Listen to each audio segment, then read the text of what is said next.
1956 कवि भवानी प्रसाद मिश्र की कविता है सतपुड़ा के जंगल। ये कविता जितनी मार्मिक है उतना जीवन के उस दृश्य को दिखाने वाली है जहाँ तक मैदानी क्षेत्र वाले कवि और मैदान पर रहने वाले व्यक्ति पहुँच नहीं पाते हैं। ये कविता है सतपुड़ा के जंगल। मध्य प्रदेश का एक ऐसा चेहरा जो आम जन तक कभी नहीं पहुंच पाता। यदि भवानी प्रसाद मिश्र जी अपनी कविता में इसका चित्रण ऐसा मार्मिक और सुंदर ना किए होते। आज हम काव्य पाठ में भवानी प्रसाद मिश्र जी की कविता सतपुड़ा के जंगल को पढ़ते हैं।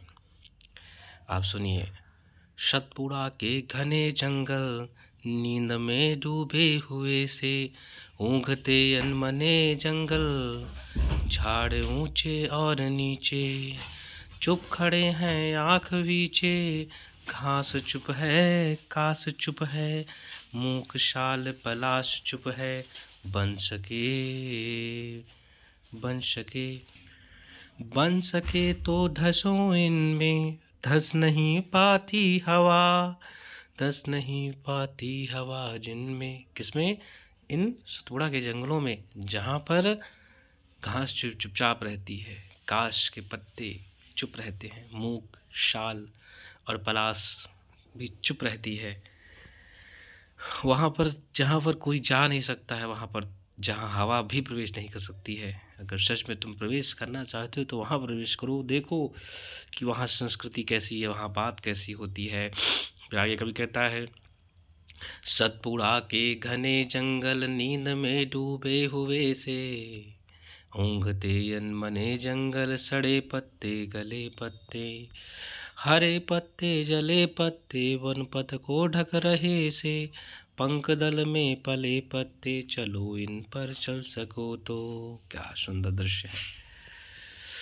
दलो इनको दल सको तो, ये घिनौने घने पत्ते, नींद में डूबे हुए से ऊँघते अनमने जंगल, अटपटी उलझी लताएं, डालियों को खींच खाएं, पैरों को पकड़े अचानक, प्राण को कसले कपाएं, शाप से काली लताएं, बला की पाली लताएं, लताओं के बने जंगल, नींद में डूबे हुए से ऊँघते अनमने जंगल, मकड़ियों के जाल मुँह पर और सिर के बाल मुँह पर, मच्छरों के दंश वाले दाग काले का लाल मुँह पर, बात झंझा बहन करते, चलो इतना सहन करते, कष्ट से ये सने जंगल, नींद में डूबे हुए से ऊँघते अनमने जंगल।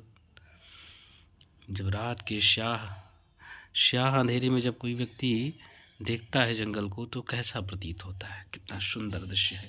अजगरों से भरे जंगल, अगम गति से परे जंगल, सात सात पहाड़ वाले। सतपुड़ा मैंने सात पहाड़ वाले, बड़े छोटे झाड़ वाले, शेर वाले बाघ वाले, गरज और दहाड़ वाले, कब से कनकने जंगल, नींद में डूबे हुए से ऊँघते अनमने जंगल, इन वनों में खूब भीतर, चार मुर्गे चार तीतर, पाल कर निश्चिंत बैठे। कौन बैठे हैं?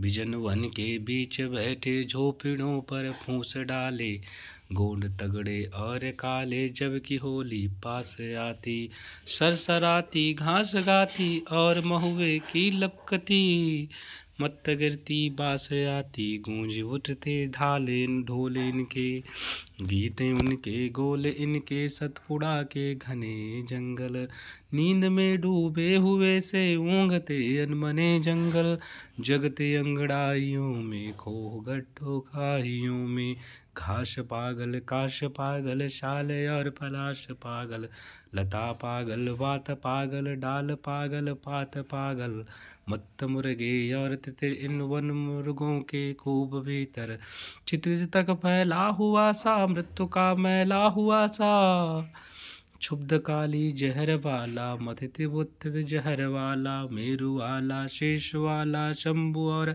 सुरेश वाला, एक सागर जानते हो, ठीक वैसे घने जंगल ढूंढ।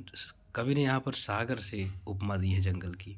सागर अनंत है, जंगल भी अनंत है। नींद में डूबे हुए से ऊँघते अनमने जंगल धसो, इनमें डर नहीं है, मौत का या घर नहीं है। एक दृश्य फैला रहता है, जंगल में जाओगे मृत्यु हो जाएगी। उतर कर बहते अनेकों कल कथा कहते, अनेकों नदी निर्झर और नाले, इन वनों में गोद पाले।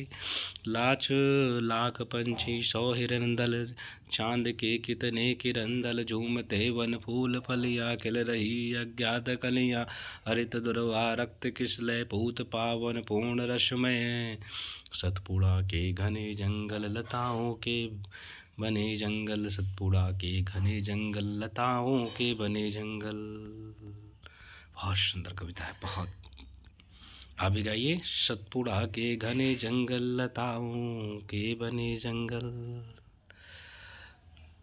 और कविताएं सुननी हो तो मुझे कमेंट करिए और मैसेज करिए। थैंक यू, नमस्कार।